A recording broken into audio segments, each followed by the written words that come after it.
Okay,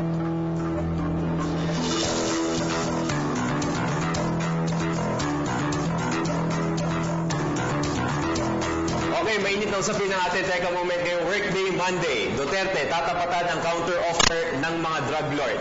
Nakahanda umano si incoming President Rodrigo Duterte na tapatan ng pabuyang inaalok ng mga drug lords para ipatumba siya. Sinabi ni Duterte na maaaring makakuha ang mga pulis na listahan sa PIDEA at magbibigay siya ng pabuyang 5 million kapag nakapatay ng drug lord. Ayon kay Duterte, kung mag-counter-offer ang drug lord ng 50 million, gagawin niya itong 60 million para patayin ang nasabing drug lord at kapag ginawa namang 100 million ang counter-offer, itataas ito ng 150 million para katayin na daw ang mga drug lords. Katayin ha? Katayin. Maliban sa cash reward, bibigyan daw ni Duterte ng on-the-spot promotion ang pulis na makakapatay ng drug lord.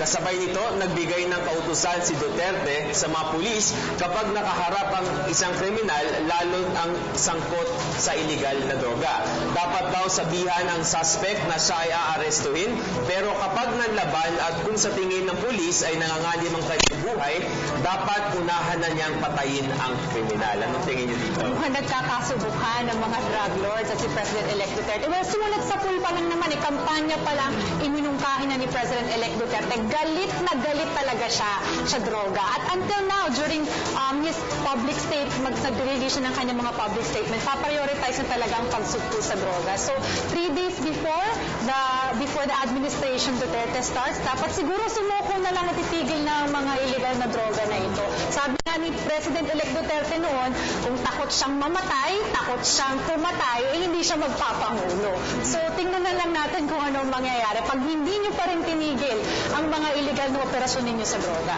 Alam niyo, may mga lumabas ng balita ng mga nakaraang linggo na itong ang mga nasa believed prisons, yung mga nakakulong na druggers ay naghati-hati daw tag 50 million kung saan nakabuo sila ng 1 billion para ipatumba nga ang incoming president at incoming PNP chief.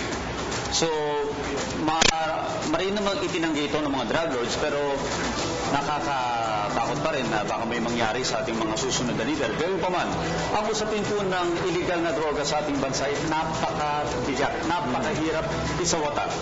Unang-una, kung may mga naitutumba na mga may connection sa drugs, or mga pusher daw na tinatawag, maaring may mga lumalabas na balita na maaring kaya ito itinutumba ngayon para hindi na nila ikanta yung mga opisyales sa PNP or maging sa gobyerno na involved dun sa may drug trafficking. Gayun pa man, yung mga lugar, ito kinabibiligan ko, Jules at saka Dayan, yung mga lugar na may mga sumusukong mga involved sa drug trade, pero binubuhay nila. Binibigyan ng second chance. Kasi lumalapit sila mismo. Diba? Ibig sabihin, walang yung mga opisyalis doon, malinis din yung pakay. Linisin yung lugar nila. Pero kapag may mga lugar na talagang napapatay yung mga drug pusher, medyo kaduda-duda dahil baka naman bigyan pa natin ng second chance yan. Ang ganda ng interview sa isang drug pusher na humihingi ng second chance, alam nila maski sila binoto si Duterte bilang Pangulo. At gusto nila ng second chance, gusto nila ng maayos na pamumuhay at kaya sumuko sila.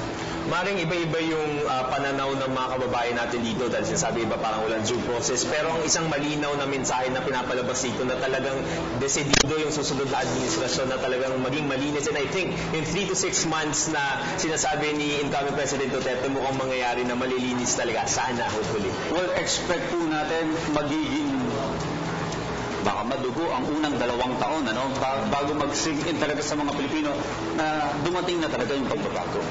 Alright.